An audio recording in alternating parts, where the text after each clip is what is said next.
Eagles Entertainment. With the 10th pick in the 2021 NFL Draft, the Philadelphia Eagles select... You're listening to the Journey to the Draft podcast.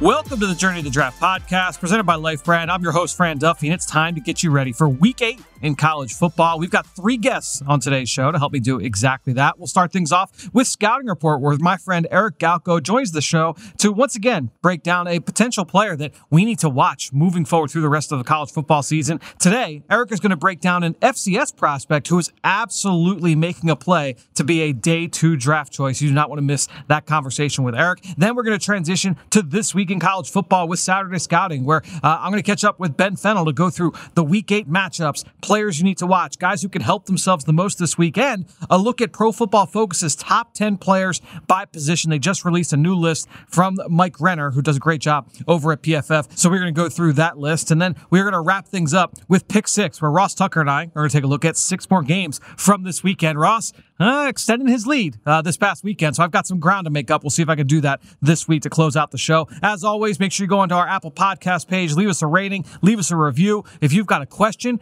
we will answer it. If you've got a mock draft, we will break it down. If you've got rankings, we'll rip them apart. Just go on our Apple Podcast page and leave it in the comment section, and we will hit on it here every single week. That said, let's get things rolling here. We'll start things off with Eric Galko in Scouting Report.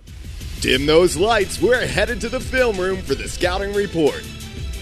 Well, excited to welcome back here for Scouting Report, the Director of Football Operations and Player Personnel, Shrine Bowl, Eric Galko. You can follow him on Twitter at Eric Galko. Eric, welcome back, man. And exciting couple weeks here for you. I know the first invitations for the Shrine Bowl went out recently. Dane Brugler was the one to break that news on Twitter. I know it's got to be an exciting time for you guys out there in Vegas. It is. Dane got a scoop somehow, but we try to keep it a little bit quiet and really go through the right way to talk to players. But it's been exciting talking to players about really the rebranded new game of the Shrine Bowl and really what we want to bring to the game as well has been awesome to talk about. So we're excited to kind of get rolling here and building our Shrine Bowl roster. Well, we're going to continue breaking down some players that could make their way out to Las Vegas next January. And we'll go with a small school player this time. We're going to go to the FCS level. We're going to go North Dakota State prospect Christian Watson. Tell us about Watson. When did he first pop on your radar? And give us a scouting report here. Yeah, I think like most people, I ended up watching a lot of North Dakota State in 2019 for a certain quarterback prospect that was playing in his first year, Trey Lance. And we were watching North Dakota State for a couple of reasons. They have obviously a good offensive lineman at the time, but Watson was their outside receiver. Really, I think early in his 2019 season was playing sparingly, situationally, but had a few big plays consistently. I think by the middle of that year, he became kind of Trey Lance's go-to downfield threat. And if you're watching Trey Lance, a lot of play action, a lot of design runs for Trey in the offense. But when they did take shots, they take shots downfield and vertically. And Watson was that guy consistently. They were targeting downfield, including in the playoff run that they had as well. So he popped on our radar then, and then watching him in 2020 in the spring and certainly the 2020 season and 2020 game with Trey Lance continues to show that he's a really special dynamic player. So when you look at a guy that's at that level, when you see him flash like that, what exactly are you then looking for on future tapes? Because a lot of people say, all right, well, when I see an FCS player, I want to see you guys who's consistently dominant. But when you're a dynamic speed receiver, sometimes the production won't always meet you, right? If you have inconsistencies along the offensive line or at quarterback, that production won't always be there. No, and that's why, honestly, what I've learned is looking at small school players, watch their film before they became well-known, because especially for corners and receivers, by their senior season, if they're 2-time All-Americans, the corners, no one's targeting them. The receivers are getting double coverage all the time as well. So it's much easier to tell kind of what they could be early on in their career too. And then their senior film, you're just looking to make sure that, hey, these guys are athletically getting better, getting more explosive, showing route development. For Christian Watson is a big one for us. He's been a deep ball guy for them. And now this year he's showing more route development. So really for small school players in general, it's especially for corners and receivers where the snaps can be limited sometimes, where to evaluate them, it's look early in their career, see what they were doing, if they had the natural, intuitive skills and ability to be big play players at receiver or, instinctive pass breakup, pass defending corners early in their career, because that stuff usually translates. And then, to be honest, not to talk about Shrine Bowl too much, but all-star games are so important for small school players for that reason, because sometimes the more they get well-known, the more teams can scheme against them in college. Sure. So you talked about how he first popped on your radar back in 2019. Give us the deep dive here. Where does Christian Watson win right now in his game? Yeah, I had a brother play in the NFL, Trey Watson. So he has kind of that pedigree, and you could tell that he's a very put together athlete and player early on in that 2019 season. The way he's able to separate vertically, he's a long, really impressive body type, right? 6'3 plus, 210 pound plus receiver, works on the perimeter, and the way he's progressed from going from purely a 2 or 3 route guy to being a more consistent route runner for the North Dakota State offense just speaks so highly of his ability, getting off press, an area he's improved over his college career. And again, athletically, he is about as exciting of a guy as you'll watch, even on 4 or 5 snaps if you watch him in 2021, to see how he moves, how effortlessly he bends, how quickly he can get vertically, how much he can kind of control his speed as he works vertically. That stuff is obvious on film. But if you watch kind of his progression as a receiver, you can tell that he is arrow pointing straight up, and he's going to continue to get better probably the rest of this season in college, the All-Star game process at the Shrine Bowl, and then moving forward, he's a guy that will get better probably well into his 4th or 5th year in the NFL, which is really exciting for NFL teams. And then lastly, what are we talking about in terms of draft value? Obviously, still a little bit early in the process, but where do you kind of envision him, when we get to April? Yeah, I think we've talked before on previous episodes. I know you on the podcast have that receiver is not the deepest position this year. I think Watson athletically is among the top tier, especially as far as traditional XC receivers. He's in that top tier already. Just what he showed this year and in past years and the athletic gifts that he has as an outside receiver. I think he's trending towards being maybe a top 100 pick. I know it's bullish for an FCS guy to kind of be there, but he's that impressive physically, athletically. When he can produce, he's showing really dominant ability to work vertically, dig routes, post routes more than ever this year as well. That I think in a lackluster receiver class overall, especially looking for guys that are outside receivers, right? Chris Olave, Josh Dotson are more of those Z slots. I think Watson, one of the better outside guys in this draft class, I think he has a real chance to be a top 100 pick if he keeps progressing upwards the way he's looked like this year and in years past. Yeah, it's that'll be interesting to see him make that move up. No one really talking about Christian Watson in that way right now. So, Eric, thanks for shedding some light here on one of the top FCS players in the country, Christian Watson from North Dakota State. We will talk to you again next week. Thanks, Fran. It's time for Saturday Scouting.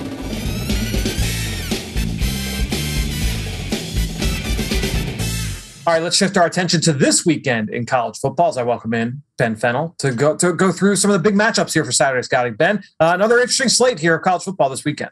Yeah, actually a lot of the players I want to profile, it just so happened their team was off this week.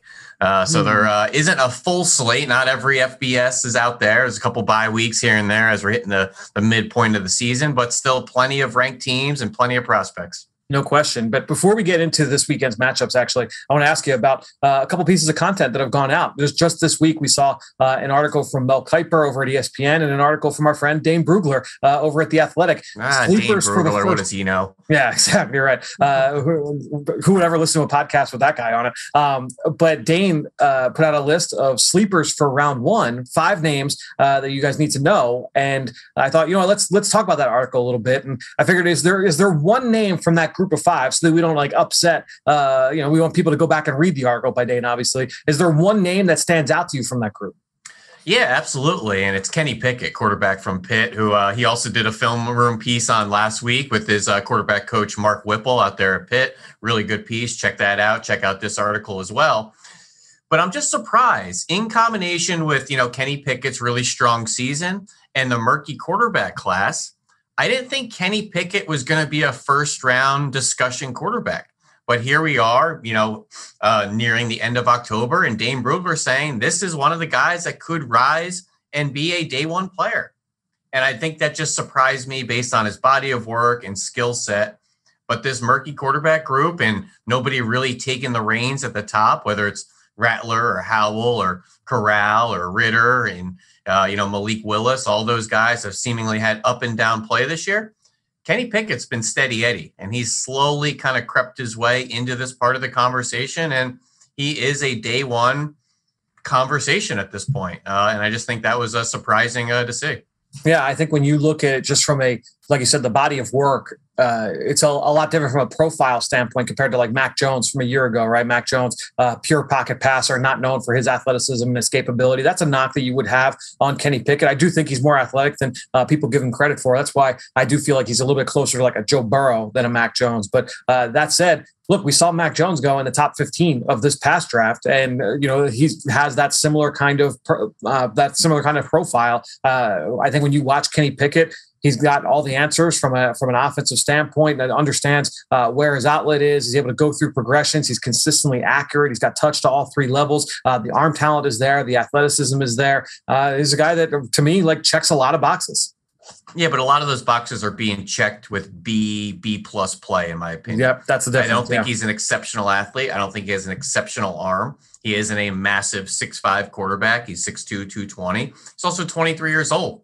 So he's very experienced, and it's showing, out there this season in the ACC. So I just don't know if he has enough exciting traits. But then again, you look at Mac Jones, like you said, not a whole lot of exciting traits. Joe Burrow, not a whole lot of exciting traits. So we've seen this before. When you execute and, can command your offense in a very clean and polished fashion, I think that's how these guys really get pushed to the top. So we know that quarterback is a position where you see some guys creep up the board. Another position, corner, pass rusher, offensive line. And that's why I wanted to pick Boston College guard Zion Johnson. He played some tackle last year. He was a guard the year before that. Shifted back inside to guard this year. And I know you just got done studying a little bit of Zion Johnson, so I'm interested to get your thoughts watching a little bit more here from the 2021 season. But I really liked Zion Johnson from when I watched him back in 2019 going into last year. He's athletic. He's tough. His abilities in the run game are really strong. I think he's also got really light feet. So I was really high on Zion Johnson coming into the 2020 season. Interested to kind of get your thoughts, but it does not shock me that Dane has him as kind of a sleeper, someone to keep an eye on here for the back end of the first round. Yeah, really good run blocker. I think he can fit in a zone or a gap scheme. Just want to see a little bit more finish to him, a little more edge, a little more nasty, as we like to call it out there, which there are some nasty linemen in the ACC. So he's got some catching up to do. And I thought last week against NC State, he showed a lot of that. He threw some defenders to the ground. He played to the echo of the whistle. He's an awkward technique type of player right now. He's kind of a narrow stance and some weird fundamental habits, but he's a strong player and a guy that I think can survive at tackle or guard for a team. I compared him to Shaq Mason when I did him a couple of years ago. Watching him just as recently as you have, you think that still kind of holds up for him? Yeah, I think that's a fine comp. I went with a little bit more of a throwback to our old buddy Kevin Booth, who played guard for the Super Bowl teams of the Giants through the mid-2000s, if I'm not mistaken, next to Chris Nee and Sean O'Hara and all those guys out there. But a guy that I think is a better run blocker.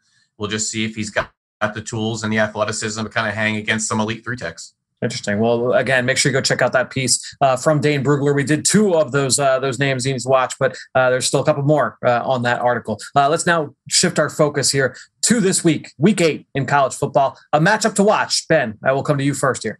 Well, Kayvon Thibodeau, I thought had an outstanding week last week against Cal, seemingly tore through both tackles on either side. A couple really nice plays out to the sideline. He faces UCLA this week. And their left tackle, Sean Ryan, has slowly been climbing and getting buzz and really has turned into one of the better tackle guard prospects in the country. Maybe the best left tackle in the Pac-12.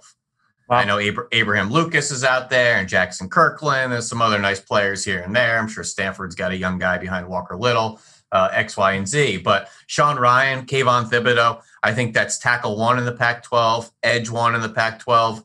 That's a good recipe for a battle right there. Yeah, that's certainly a good one. One of the bigger games. We're going to talk about that game in the next segment. Well, am I forgetting somebody, Fran, real fast? Am I forgetting a stud left tackle out there in the Pac-12? USC, I don't think has anybody. Arizona State has Kellen Deich, nice Stanford transfer. Arizona, I'm just going through the Rolodex real fast. Washington State, we already covered those two.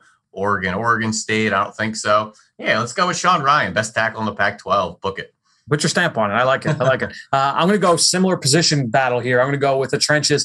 This time in the SEC, we have Texas A&M going up against South Carolina. So we'll see Kenyon Green, the left tackle for A&M, going up against that South Carolina duo of pass rushers in Kingsley Enagbare and Jordan Strawn. And differing skill sets with Enagbare and Strawn. Strawn, more of that lean, angular frame, like a Leonard Floyd type, led the country in sacks last year, but he did that at a smaller school. So much different kind of level of of competition. He was at Georgia State, I believe, or was it Georgia Southern a year ago, but transferred up to the SEC, now playing for South Carolina opposite Enagbare, who was one of my favorite pass rushers in the entire country coming into the year, certainly in the senior class, kind of a combo DN in that he's a little bit more stout, so he's got the ability to hold up well against the run, but he's got some juice to get after the quarterback as well. He can win inside, outside. So I like Enagbare. I like Jordan Strawn going up against Kenyon Green, who is his first year starting at left tackle. In a lot of mock drafts, you'll see him in the top 15, top 20, sometimes even in the top 10.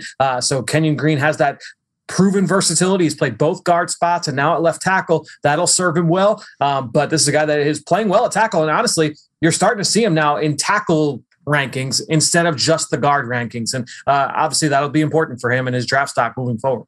Fran, it's a fun class for the guard tackle conversation.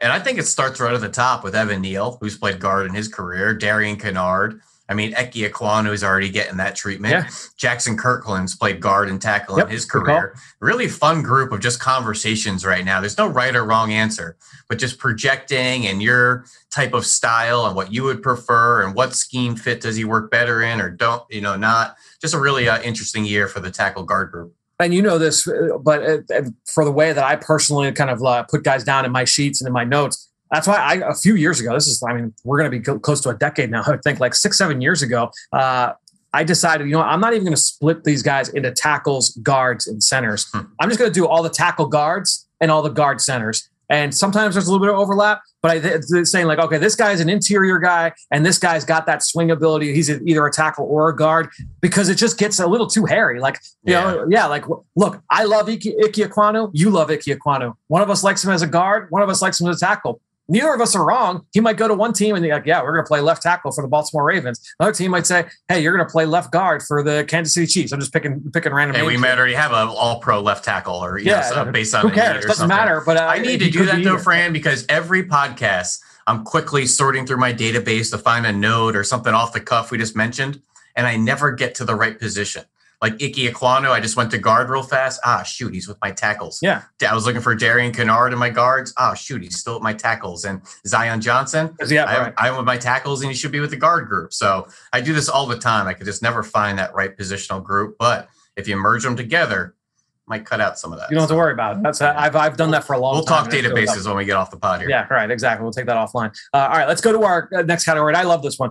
Most to gain. Who's a player who could really benefit from a strong performance this week? I'll lead us off here because I want to stay in the SEC. Alabama, anytime your team's going up against the Crimson Tide, that's going to be one of the first game tapes that scouts will look at. Well, Alabama's got Tennessee this week. And so when you look at Tennessee, one of their best prospects is the senior corner, Alontae Taylor. You and I have both studied Taylor. I really like him as a zone corner. I think he's a solid player moving on to the next level. He's not going to be a top 32 or a top 50 type pick, but I just thought he was a rock solid player, checked a lot of boxes. He's going to have a big test here this week against this Alabama receiving core. We talk about John Mechie, Jamison Williams really starting to come on here, the transfer down there at Alabama. So going up against those Alabama pass catchers, huge opportunity here for Alontae Taylor. I think for zone teams, and there's a lot of zone teams in the NFL, they'll really like Taylor when you get into those middle rounds. And I kind of think that's the kind of player you're looking at here. They take the field 7:00 Eastern on ESPN on Saturday.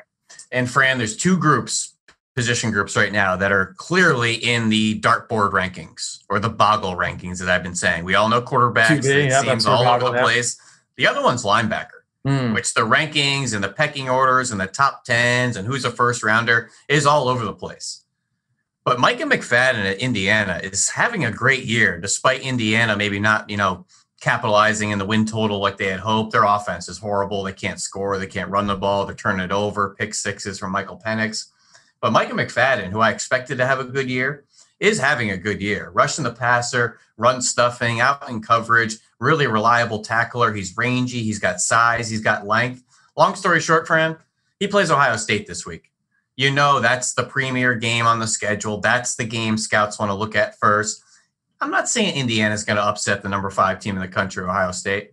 But if Micah can make a couple splash plays, flash those impact plays, get himself back on the radar of the national, media and get some buzz going again. I just think it's a really good opportunity for him to kind of make a name for himself in a big time game. I don't think they're going to get the win, but can he get his hands on a ball in the passing lanes and run it back, or a big forced fumble, or, maybe breathe down the quarterback's neck on a third down for a big sack or something like that. He can do it. It's a big stage. This is probably the biggest stage for him this season. Let's see him show up. And we've seen Indiana players in the past kind of shine against Ohio State. That's always a good display game. I could still remember Jordan Howard going off against them when Indiana nearly upset them a few years ago. But certainly a big one to watch on Saturday afternoon. Let's now go to our prospects after dark. Who's playing in a game that has a start time? And I usually say 8 p.m. or later, Ben.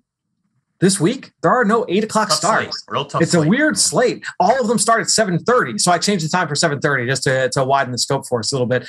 Who's a game that who's a player you want to watch here in some of these later games on Saturday?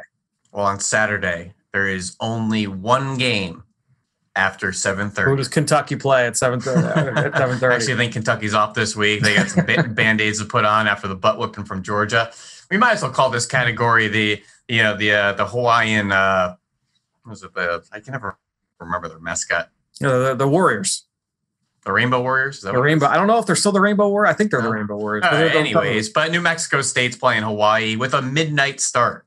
So between those late games and the real late games, get your coffee, take a nap. You can always watch Calvin Turner, that dynamic playmaker for Hawaii. New Mexico State, when they have the ball, pay attention to the center. He's an Ole Miss transfer. He was an SEC caliber offensive lineman. He's having a nice year. He plays a ton out there. Really good run blocker. Eli Johnson there, New Mexico State. If you happen to be up at midnight, or maybe you're coming back from the bar at 1 a.m., go put on this game. Look for Calvin Turner, receiver in Hawaii, and the center for New Mexico State, Eli Johnson. The best, and this happens sometimes, is when there's like a delay when Hawaii has the 12 o'clock start. And so if it's a lengthy delay, sometimes that game will still be on when I wake up Sunday morning for game day, which it's maybe more of a me problem than anything else. But let's get now to mine. And I want to stay a little bit more on the East Coast here. 7:30 on ESPN2. We've got Miami and NC State. I like the Wolfpack here in this game. But Miami, they've got that safety, Bubba Bolden, who I think is a really interesting player in that,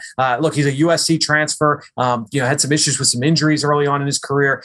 He's got some high variance to his play, some missed tackles that he's going to need to correct. But you're talking about a tall, long, rangy safety who flies around. He's got the ability to play from the post. He could play top down in the run game. He could finish on the ball in space as a center fielder. So if you're looking for a pure free safety, I think Bubba Bolden is one of the more intriguing options potentially in this class. So he's a guy I would definitely keep an eye on here against NC State. We know the Wolfpack like to run the football, so he's going to be challenged here in coming down to running the alley, finishing one-on-one, making sure he's disciplined at the point of contact. But Bubba Bolden, this is a game I'll be watching him. Good reason to watch that Miami defense. And I like to call that the Bubba Bolden revenge game, because last year Ike Ekwonu lit him up down the field. They ran a really cool throwback screen where all the offensive linemen hit the deck, acted like they were just kind of cut blocking. Then they all got up for a throwback screen. And Icky trucked him like 20 yards down the field right as the running back went into the end zone, gave a big fist pump that he knew he got him. So we'll see if maybe they meet again in the trenches. I like that. For Bubba Bolden's sake, I hope not, because he's not even a bigger safety. Hey, real quick, Fran, on Bubba Bolden, put me down for that guy being a better NFL player than a college player. He's got a lot of tools. It's happened a couple times with certain programs. Texas, maybe 5-10 years ago, they were producing better pros than they were on Saturday. The Malcolm Browns and Jordan Hickses and that Quandre Diggs. Seems like Miami's been doing that the past couple of years as well. Guys are showing up left and right in the NFL, whether it's, Sheldrick Redwine or D. Delaney playing for the Bucs last week. He just seems like a guy that I think is going to find his way onto a roster and just be a guy with great athleticism. He's a good coverage player. He's tough. Just that Miami coaching staff and circumstances have been obviously a little unsettled over the last couple of years. He's also a USC transfer, so he's been unsettled big-time recruit himself. Yeah, no question. But it's just one of those programs that gets talent. Look at KJ Osborne. Caught the game winner this past week for Carolina Panthers or Minnesota Vikings, whoever it was. Not a great player in college, but was a good player this past weekend. I like it. Was he a Miami player or was he from Buffalo? He was he was Miami, but he started his career at Buffalo. So another transfer player ended up his final year went down there. He was like really productive at Buffalo, but also I'm surprised you don't even memorize this, because he had like 1,000 special team snaps in his career. KJ, right. He was a big time special teamer. Real quick, D. Delaney, where did he transfer from? D. Delaney. Who played with the Bucs this past week, played 1 year as a grad transfer at Miami. If you get this one, Fran, I'd be really impressed. 5, 4, 3. I got nothing. 2, what do you got for me? 1. The Citadel. Good one. Yeah. Good one. All right. Well, we can keep this going because we know how much you love the transfer portal. But let's go to our next category, future film focus. What's a game or matchup that you can't wait to just go back and watch later, knowing the limitations of watching on TV live just because of the excitement of seeing the All-22 from this matchup? For me, this is always going to probably always going to be a quarterback category for me, a safety category for me, or a trench play category for me, because those are the positions where, it could be a little bit tough depending on what you're looking at from a TV perspective. So look, George Karlaftis going up against Wisconsin, that's going to be one of the big ones. He had one against Iowa last week. When you turn on a Big Ten defensive lineman, you want to see, how do you look against Wisconsin and that offensive front? How do you look against Iowa and that offensive front? Because those guys always churn out offensive linemen. So George Karlaftis against Wisconsin, that's going to be a tape. I know you've looked back at what Karlaftis did against Iowa.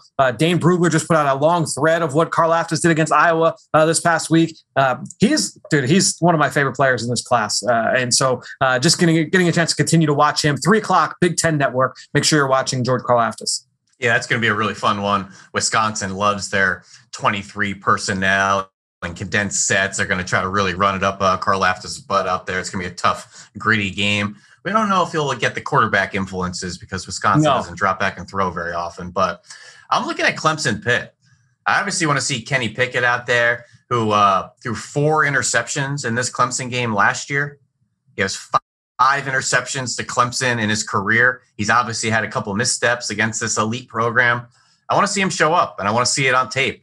And then on the other side of that ball, Andrew Booth for the Clemson Tigers on the back end. So I think a guy that hasn't made some of the splash plays you're expecting from a elite cornerback prospect, potentially a top half of round 1 cornerback.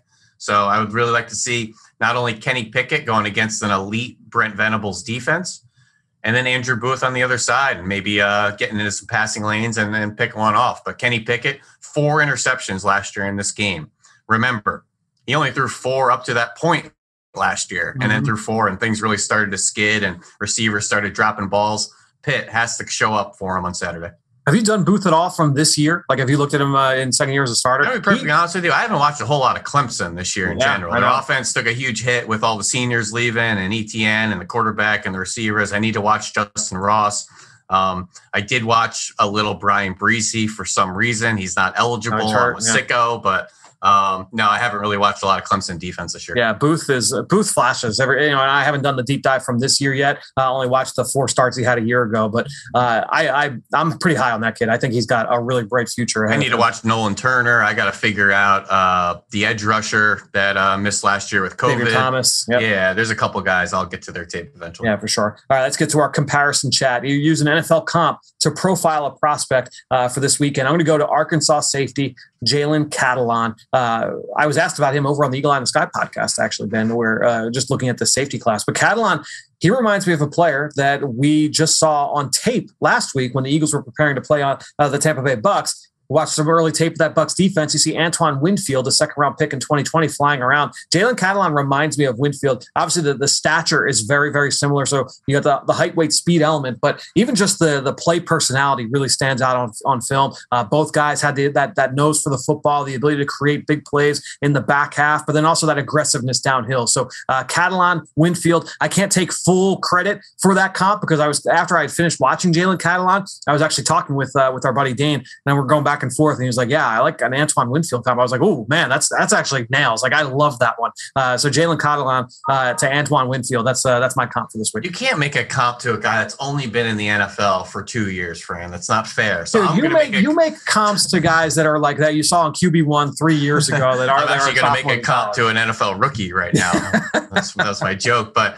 So I started to watch all these hybrid guys yesterday. I was watching, DeMarvin Leal and Trayvon Walker at Georgia. And I put on Josh Paschal at Kentucky, who's having a really good season. I thought he was an edge rusher, but he's 6'3", 278.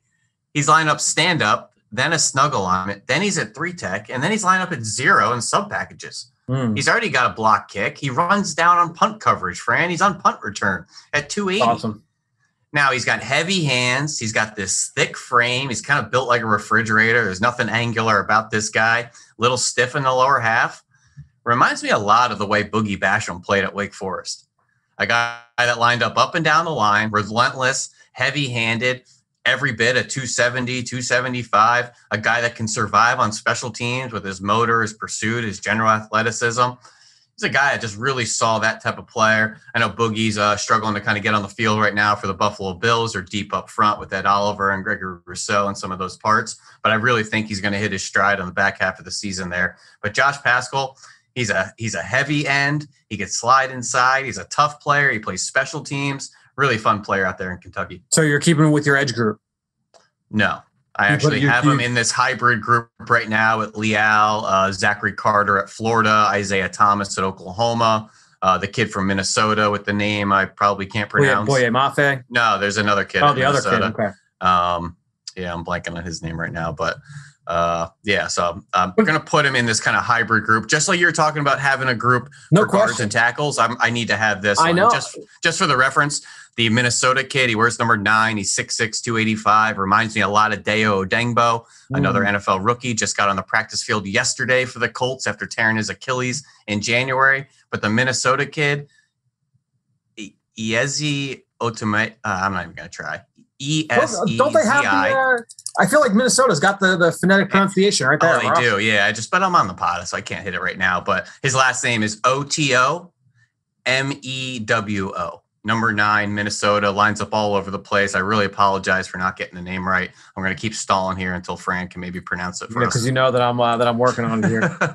Oh, yeah, that's a tough one. 6'6", 285. He played a lot like Deo Dengbo. He's long, he's versatile, he's a little twitchy for that size.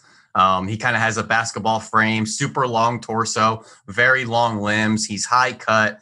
I don't really know if he's going to be a 1 tech. He's probably a 3 tech through and through. The 6'6" frame sometimes hurts him with his pad level at times, but when he can rush the passer and hit you with like an arm over swim move or something, he kind of looks like Chris Jones or DeForest Buckner out there. Asezi Otomewo. That's Asezi Otomewo. It's actually once you do it a couple times, it's actually not too bad. Asezi Otomewo. But he's a guy not getting a lot of love. Boye Mafe is. See, this guy's a freak show. He's 6'6", 285. He's long and twitchy. Look out for this kid. And that's what he's honestly, like from a frame standpoint, if you're saying he's like kind of that hybrid, like lines up DND tackle, not too much different from like Logan Hall, who does the same thing for Houston. I just watched Logan Hall this week, and he's another one for this category. Like I had him with my DNs initially, with my edge group initially, and then I'm like, no, like I gotta bump this guy down to my interior. But I struggle with those hybrid guys. I might have to make a separate column. Laurent Stokes is another one. I have a snap Laurent at 0 and a snap at stand-up edge. Like 5 years ago, maybe more than that now, I guess. We would say, oh, this guy's a tweener. I don't know what he is. Like I see at the end, he's a tackle. He's got to lose weight or he's got to gain weight. Now everybody's looking for these guys because you're playing all these different multiple fronts. Mm-hmm. Michael Clemens at 6'5", 270. He could be a DN 1 snap inside the next snap. But I can't put him in the same category with Adam Anderson, who's barely 230. Right. They're 60 pounds different. There's completely different styles of player, yet they're stacked right above each other on my defensive end edge listing. I need to have a little bit more of a hybrid group in there. Yeah, it's definitely tough from that standpoint. All right, let's go to our final part of this segment. We're going to go through another big board breakdown. Last week we did Mel Kiper's most recent big board. This week, we're going to go over to Pro Football Focus because Mike Renner put out a new top 10 list of each position, new article. Make sure you go check that out over at Pro Football Focus. Real quick, Ben, there are a couple positions I wanted to kind of dig into with you before we went into some of our big takeaways. Number one, I want to look at quarterback. And right now they've got a new QB1, Malik Willis, making that jump up. He's now their first quarterback. Matt Corral, QB2. Sam Howell, QB3. Tanner McKee, the sophomore from Stanford. We talked about him a couple weeks ago on the show after Stanford had that big last-second win. Was it against UCLA or Oregon? I think it was against Oregon. We talked about Tanner McKee that way, but he's at QB4 right now. And then Kenny Pickett at QB5, Spencer Rattler all the way down at QB7. But any big takeaways, just looking at those top 5 QBs there, Willis, Corral, Howell, who I believe Howell was their number 1 quarterback coming into the season, and then McKee and Pickett. Yeah, the whole list is surprising at this point. Interesting. You could shake them all up. I think Willis at the top and Corral too. I don't know if that's going to change a whole lot. I had to do some work on who Tanner McKee was. I haven't seen a lot of Stanford. I know he went on his mission a couple of years ago. It was a 2018 U.S. Army All-American, but this is his first year starting at Stanford. Technically a athletic sophomore, if I'm not mistaken. But the top 10 group is kind of interesting. Some other guys that I don't see on that list. I don't see Keaton Slovis, who has had kind of Slovis is number 10 on the group, just behind Jurovic at Boston College. Ritter there.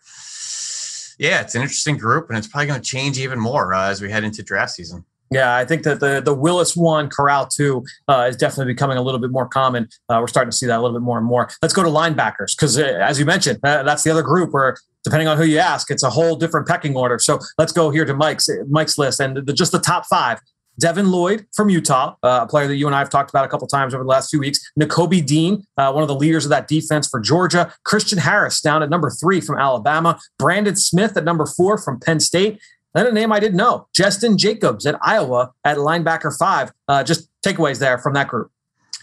Yeah, a lot of interesting guys where they have actually some teammates as well that are intriguing players. Penn State's got a couple linebackers next to Brandon Smith that are intriguing. Yep. Iowa's got the kid Jack Campbell that plays next to Justin Jacobs. Auburn, I see Owen Papo out there at number 9. I really like Zakoby McLean next to him.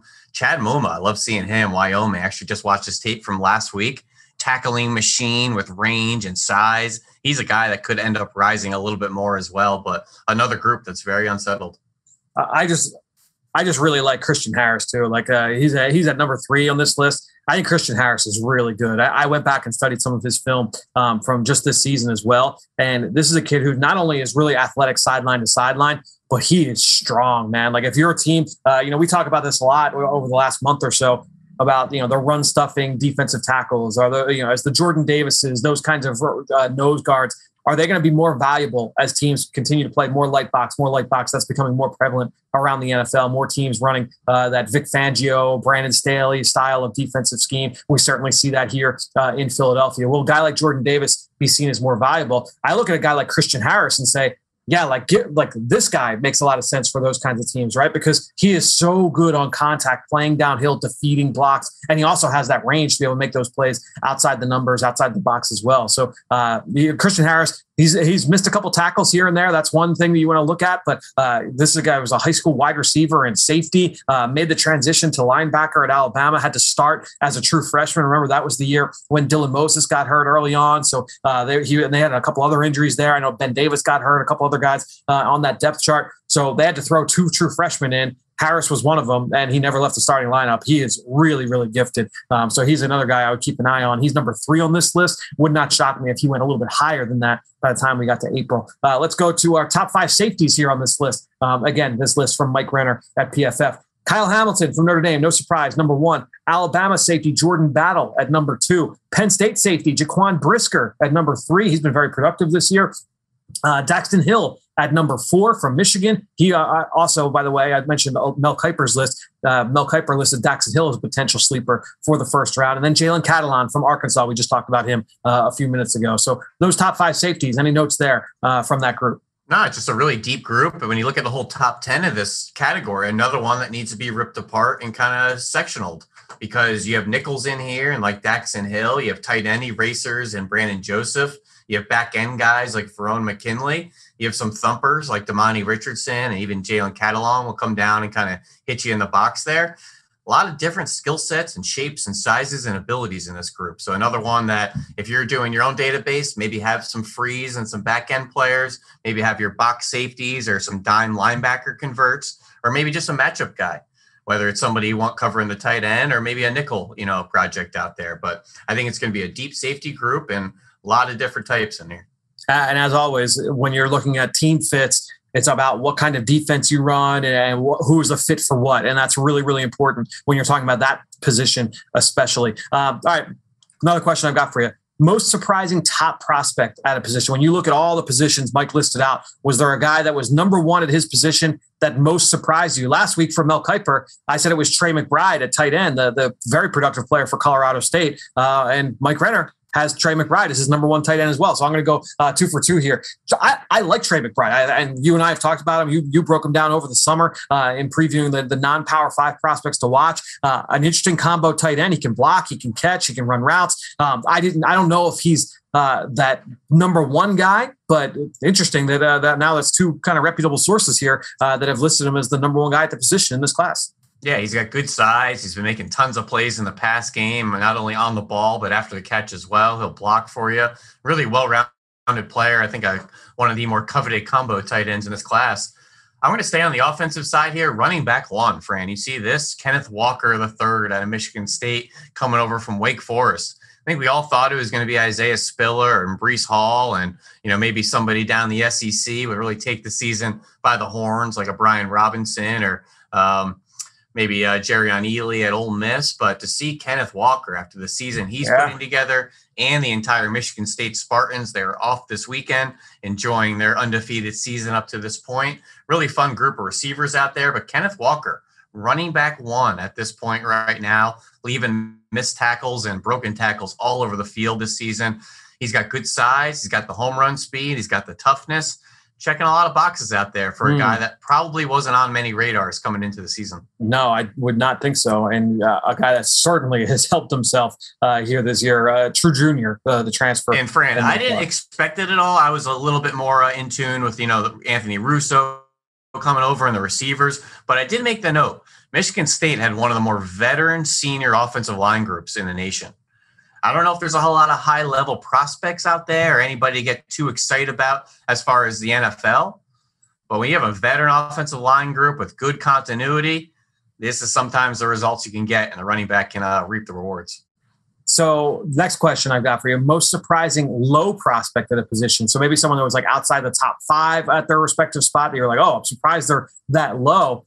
For me, it would be Carlaftis. George Carlaftis from Purdue was the number 6 edge for Mike Renner. I would be shocked if Carlaftis, barring injury or anything like that, obviously, was the 6th edge off the board in this class. I would venture to guess that he would go closer to number 6 overall than number 6 in the edge group, if that makes sense. I'm not saying he's going to go number 6 overall, but I'm saying in terms of being, I think he's more in that realm of conversation than outside the top 5 of the position. Well, right now in college football and draft buzz is a complete weeble wobble. Fran, you have a good week, you push that weeble wobble forward, all of a sudden you're a top level prospect. You have a bad week, you're falling all the way back. So Carlaftis is having a great year. He's heating up. I don't feel like the ranking is matching the buzz and where he's at right now. And over in the safety group, same thing. Varon Mckinley. Is there a safety having a better season than Varon Mckinley out there? He's safety 10 right now, barely scratching the surface of that top 10 group at safety. And I just thought with all his plays on the ball, a lot of highlight interceptions, big win against Ohio State, I thought Varon Mckinley would have been a top 5 safety right now. But like we just said, it's a deep safety group. But right now, when you have a hot week, all of a sudden you're a first rounder. You throw 4 picks in a game and lose. Oh, I don't know if we can take this kid. He's probably a back end guy. This whole season right now, mid-October, it's a weeble wobble. And you kind of roll with the tides and kind of flow with the punches right now. But Varon Mckinley is a guy that's having a really good year. It's a perfect transition to my last question for you, and where I was going to say what looks like a deep group. Just looking at these top 10s, we're like, man, there's a lot of good players there. And for me, it was safety. And honestly, it started because I was like, man, they've got Varon Mckinley's a number 10. Like, this safety group's good. And you just look at all these guys. We went through the top 5 earlier, but then you even go, 6, 7, 8, 9, 10. And it's like, man, this is a really, really good group. Well, like we were saying before, you got the Frees, the Strongs, the Nickels. You're literally combining 3 different position groups into this one category right here. I could probably ruffle off another 5 nickels that I really like around the country. Nowhere on this list. So it's just a really deep kind of positional hopper right now. Might have to throw a letter over to our buddy Mike Renner to split this group up for us. Yeah, I mean, like Brandon Joseph was on first round mock drafts coming into the year. He's safety 6. Lewis Sine from Georgia. Daniel Jeremiah just said on the Move the Sticks podcast, he's giving him like a late 1, early 2 round grade on Lewis Sine. And he's safety 8. It's a really good group of safeties. And it doesn't mean that 7 are going to go in the first round. It's just a really deep group with that position. That's something we've talked about plenty here on the show. Is there a position group that also stands out to you just from a depth standpoint? Yeah, the same kind of thought I had about the tight end group. in that I felt like the tight end 8, 9, 10 could have easily been tight end 1, 2, 3. I just think it's a really deep group, and there's a lot of guys outside this top 10 that I think can still kind of crack the party here. But to see a Charlie Kohler as tight end 10 and his body of work and all his production at Iowa State, and a guy like Cade Otton as tight end 8, who's a really good combo tight end as well. It's a really good tight end group here. Some people love Jaleel Billingsley. Yeah. He's tight end 4 here. So it's 3 guys, above him. So I think it's a really fun group, and another one that may go 20 to 25 deep as far as being draftable prospects in this class. I was muted, so you couldn't hear like my audible reaction to you saying Cade Otton at tight end 8. Like, it just like pains my chest to hear that. Cade Otton is a really good player, but again, it speaks to the depth of that group overall. I don't see a James Mitchell out there. I don't see a Peyton Hendershot. I don't see a Chase Allen from Clemson. What about Isaac Rex at BYU? Is Weidermeyer on there? He's got to be, right? Yeah, he's got to be on there.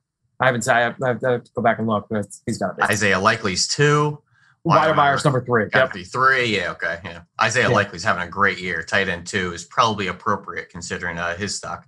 Yeah, Brant Keith at 9. We talked about Jeremy Ruckert at 5. It's a good group, group overall. But Ben, we'll be back next week. Maybe we'll get back into the mock draft business next week. We'll look at somebody's mock draft. And if you're a listener out there, start sending your mock drafts in, because we will start breaking those down as well right here on the Journey to the Draft podcast. But Ben, me, you, Dane, will be back next week to break all down. Good week of college football. Now it's time for Pick 6. All right, well, time to wrap the show up here with Pick 6 as I welcome in my buddy Ross Tucker, who extended his lead this past weekend. Picked up 1 game, now has a 2-game advantage on me as we sit here going into week 8 of the college football season, Ross. I picked NC State. You picked Boston College last week, the Wolfpack coming away with the win. So I thought I was in good shape. But Kentucky let me down. Under 2.5 touchdowns. So that was a win for you against Georgia's defense. And then I was very close. We talked about Vandy's pass yards versus South Carolina and Army's rushing yards versus Wisconsin. You took Vandy and you edged me by, doing my math here, 27 yards total. I was very, very close on that one. But you come away with the dub. So like I said, 2-game lead on me right now, Ross. Boy, was I off on Boston College. Yeah, that was a tough one. That was a very impressive win for the Wolfpack on the road. That was a beatdown. And, yeah, man, I watched Army that game. They couldn't run at all in the first half. Almost all those yards were the second half. They got off to a little bit of a better start. I think you would have got me there. Yeah, no question. A faster start would have definitely got me the dub. All right, let's look at this week's games. We'll start with our pick'ems as usual. We're going to go out west. Big one here in the Pac-12. UCLA and Oregon. Who do you like here, Ross? Yeah, I'm going to go Oregon. I think that they are the better team. I think they're the more talented team. It seems like Kayvon Thibodeau has been turning it on as of late. UCLA's been a real Jekyll and Hyde bunch this year. It's kind of hard to know which Bruin squad is going to show up. Whereas I think Oregon's been a little bit more consistent than that. So give me the Ducks. Yeah, and they have come through. Obviously, they had that big road win on the road against Ohio State or Oregon, but kind of fell flat a couple weeks later, had that tough loss out west. We'll see if they can capitalize. I like Oregon here, too. I agree that they've been just a little bit more consistent than UCLA. I like the Ducks and Mario Cristobal to come away with the big win. Let's go now. Next game. And this one, back east. We got Clemson and Pitt in the ACC. I believe Pitt. A lot of people feel like they're leaning that way. Who do you like here in this one, Ross? Yeah, I like Pitt. I think Pitt is the better team this year. Kenny Pickett is playing at a really high level. And I don't know what's gotten in to Clemson, but they are not the same team. They're not getting the same quarterback play from DJ. I think Pitt wins the game. I like Pitt too here. When you look at the way Kenny Pickett's playing and the way DJ Uiagalelei is playing, that offensive line for Clemson just not holding up. And I think that Trevor Lawrence was able to mask that to a certain degree over the course of his career. DJ unable to, just at this early stage of his career, just a true sophomore. But I like Pitt and Kenny Pickett. I don't know if you've gotten eyes on him yet, Ross, but man, he is, and I know he's kind of from the area, so I'm sure you knew him from the recruiting circuit, but man, he's just playing so confident right now, so calm. I talked earlier this week with Dane and with Ben about how he kind of reminded me of Joe Burrow in terms of like just stylistically, and obviously, he's not an apples to apples comparison, but a guy that can create, can escape. He's consistently accurate. He's tough, making great decisions with the football. Pickett is executing at a high level right now. Yeah, he really is. I've been extremely impressed. Good decision by him to return. And everyone's always looking for that guy who in their last year sort of comes out of nowhere to play really well. It feels like that's Pickett.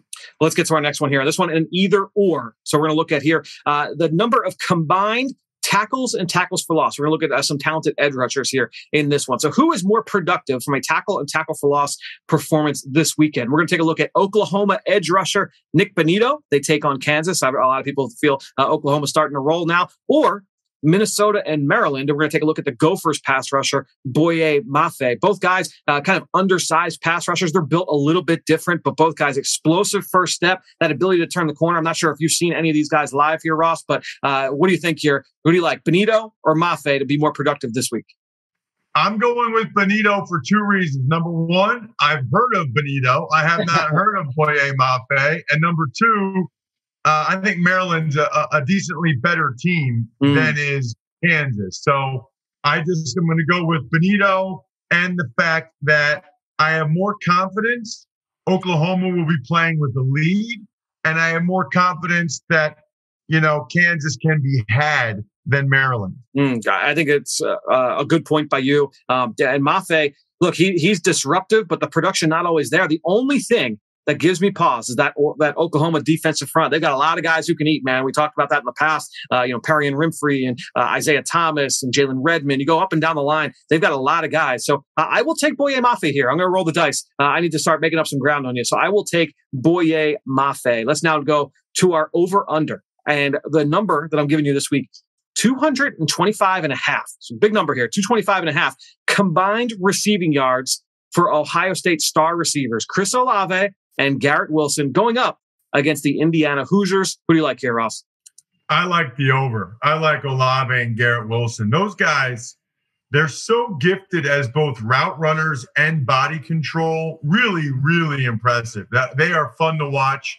Yeah, I think they're the biggest reason why Ohio State's offense is what it is, more than the O-line or C.J. Stroud.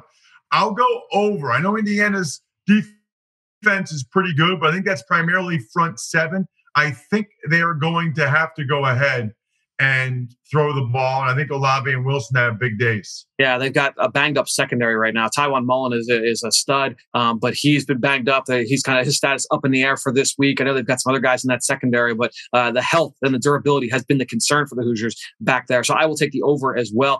Both those guys, Olave and Wilson. I know Ohio State, they stumbled early this season. We talked earlier about the loss to Oregon, but those guys have been really, really productive. Chris Stroud has found ways to keep them both happy, and really all of these guys are putting up big numbers. So I will take the over here. I was trying to lure you into the under, but we'll see. All right, let's go to the next one here. A high-low. What number is higher? We're going to take a look at this USC-Notre Dame matchup. Drake London catches, the star receiver for the USC Trojans, or Notre Dame's margin of victory. So who do you like here, Ross? You like Drake London total catches in the game, or an Irish win by more than that?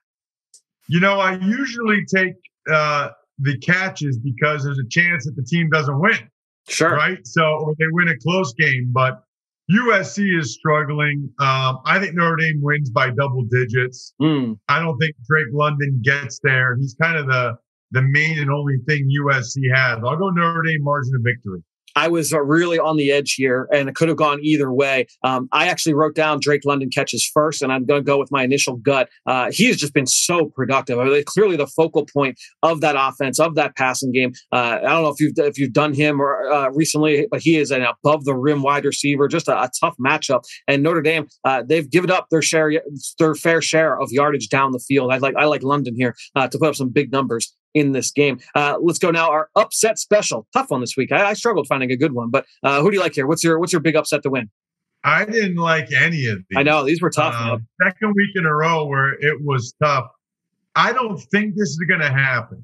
Okay. But I'm going to roll the dice with Illinois over Penn State. Oh. And I'm going to say that because Penn State's backup quarterback situation is not good. They would have beat Iowa by 2 scores if Sean Clifford didn't get hurt, but he did. So I'm going to go ahead and I'm going to take Illinois. I don't think it happens, but because of the Penn State backup quarterback situation, they're supposedly giving, reps to both Taquan Roberson and Christian Bayou, the true freshman. I'm going to go Illinois. That's going to be the shot I'll take this week.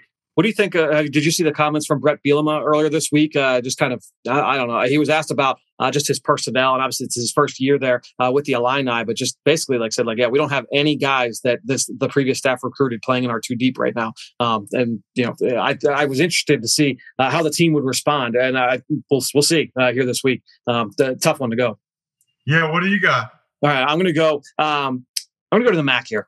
I'm going to go Akron at home over Buffalo. It's the first MAC game for both teams. Both teams gotten beat up a little bit by out-of-conference opponents. Buffalo's defense, not quite as good as people let on. They're tough to beat at home, but they got to go on the road to InfoCision Stadium, Ross. I was there for the first game at InfoCision Stadium. Their end zone camera, you have to climb up flights and flights and flights of stairs that are exposed to the weather. It's terrible. And so I'm going to go with Akron in the elements against Buffalo here.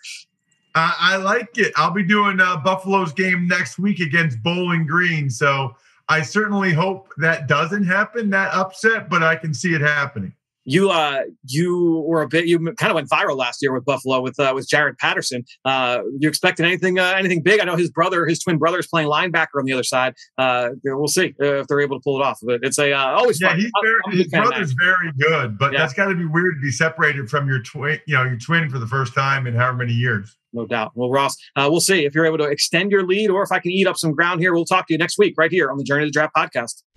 Great stuff this week from Ross, from Eric, and of course, from Ben. We'll be back with Ben early next week. Myself, Dane, and Ben are going to break down everything we see this weekend in college football, the big risers, the big winners. We'll have another member of the Eagles personnel staff on the show to break down a position right here on the Journey to the Draft podcast presented by Life Brand.